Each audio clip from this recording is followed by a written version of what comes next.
Okay, let's move on and talk about, we will be getting some data out of China a little later today. We'll talk about that when it comes through. First of all, though, Richard Yetsenga, Managing Director and Asian Forex Strategist at HSBC Holdings, joins me to talk a little bit about the dollar.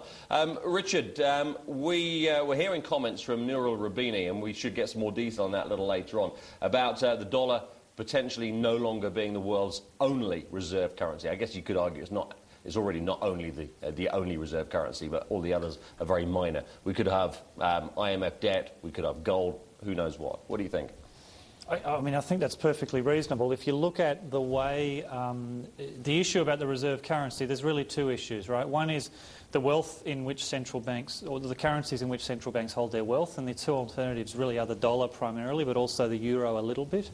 Mm-hmm. And the other issue, of course, is the currency of denomination in international transactions. And there, of course, there's a large benefit in kind of the first mover advantage. The dollar is there, we all use it, it works reasonably well, it's very liquid. You can hedge in it, there are no capital controls. That's probably the issue which is harder for another currency to break into. Okay, let's come back to that in just a moment. We do have some data coming out of China that we've been waiting for. This is industrial output and retail sales. Now, retail sales in May coming in at 15.2% growth. That beats analyst estimates of 15%. It also beats the prior month of 15%. These are May's figures, 15.2% year-on-year growth in Chinese retail sales. Industrial production coming in at 8.9%. That blows away economists' forecasts of 7.7%. Also, the prior month was 7.3%. So much, much better than expected industrial output numbers. Earlier today, China said new lending doubled in May from a year earlier. That came in at $97 billion. The central bank's broadest measure of money supply, M2, climbed at 25.7%, a little below April's 26% growth. The bank also released its second quarter household and entrepreneur surveys. The confidence of Chinese bankers rose for the first time in 3 quarters. Business satisfaction with loans at a record high. Household satisfaction with their incomes, though, was at a record low. The Shanghai Composite's been trading for just over half an hour. Let's take a quick look at how that's doing so far this morning. There you go, down a little, about 0.1%. Now, let's get a little, let me just get some reaction on this from Richard. Richard, those Chinese numbers, particularly IP, far, far better than expected. Oh, definitely better. In fact, if you look, the trend in the Chinese numbers has been quite clear. Anything domestically focused has been very good.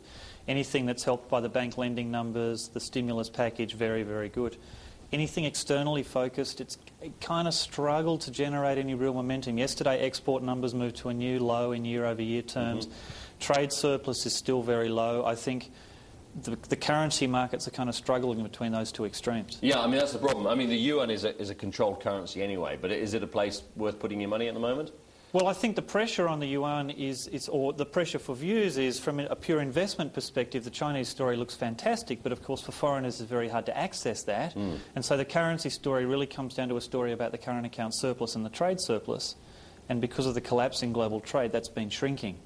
So, in fact, you know, we think the renminbi is going to stay stable for the rest of this year. Okay, that is the government or the central bank protecting exporters as well as the downward pressure. Correct. As well. Okay.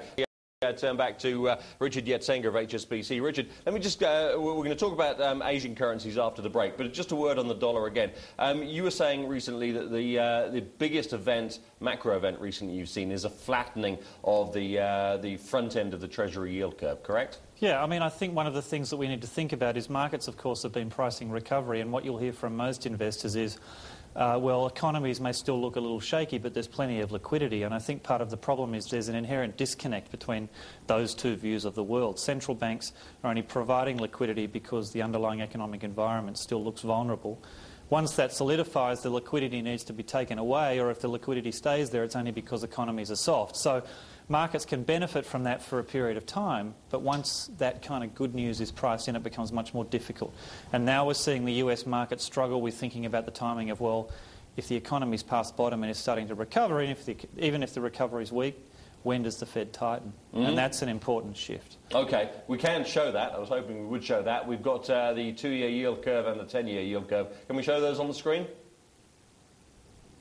There we go. So there's the 2-year. We can see that flattening out, as you see. This is a 1-month chart for some reason. Thought we had a 3-month chart. And the 10-year? And there we go. There's the 1 month 10-year note. Having a look at that, getting a yield of 3.8, but of course we touched 4% overnight. Okay, we're going to take a quick break. When we come back, we're going to take a look at what to trade in the currency market. Should you be buying the dollar against the Asian currencies? If so, which Asian currencies are likely to be weakest over the next week, month, whatever is your time horizon? Richard Yetsenga joins us again after the break. Also, the Nikkei 225 above 10,000. Will it hold there? We'll have a chat about that. Send us your emails, asiaedge@bloomberg.net.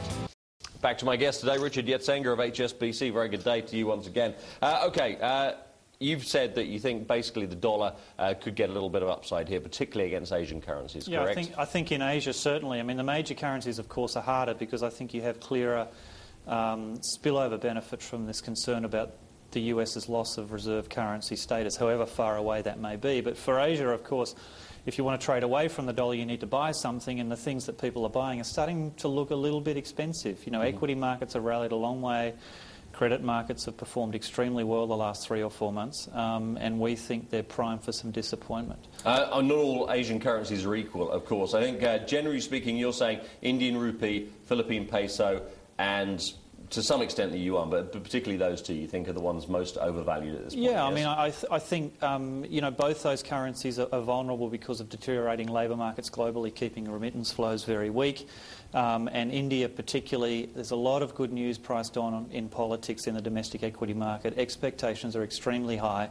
The Indian budget in the first week of next month is a highly pivotal event, both for those expectations and India's credit rating, probably. What kind of targets would you see on the rupee and the peso? Well, I think we could go back above 50 in dollar India, certainly. I mean, we've done the rupee's done well the last 3 or 4 months, but at the beginning of the year we traded 51. I can't see why we can't go back above that. And dollar peso, I think another 5 to 7% from here by the end of Q3, I think is reasonable. Okay, the rupee's at 47, so that's another about 6 or 7% upside on both of those. So correct. A reasonable trade. Back on May 26th, you were saying that you came up with roughly the same kind of statement, but you were saying Korean won and Taiwan dollar had potential as a buying opportunity if the right price levels appeared.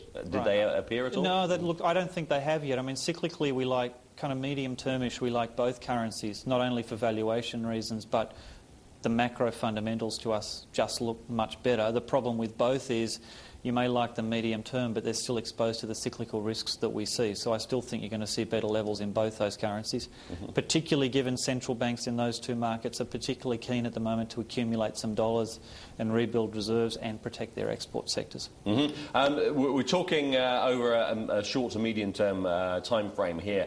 Long term, do you still see the growth story being in Asia and therefore currencies as a long-term bet? I think that's a reasonable, from kind of a long-term balance sheet perspective, future potential growth perspective, Asia still looks pretty good. Our economists are very bullish on Asian growth, despite the fact we have the developed world posting, you know, pretty anemic recoveries. And given that Asia is still reasonably reliant on exports, although you know they've been whacked over the last year, does that mean we get slow and steady appreciation of Asian currencies? You don't get a sharp spike against the US dollar? Well, I think it will be a different appreciation. I mean, the cost of Asian growth outperformance against the West is... I don't think we should be thinking about Asia as a big current account surplus region anymore, because that growth outperformance probably implies current account shrink, as we've seen in China very sharply the last 6 months or so. As people buy in more stuff. Correct, which means that we're going to need to rely on capital flows more to get these currencies moving. Okay, Richard, thank you very much indeed for joining us today. This is Richard Yetsenga, Managing Director, Asian Forex Strategist at HSBC.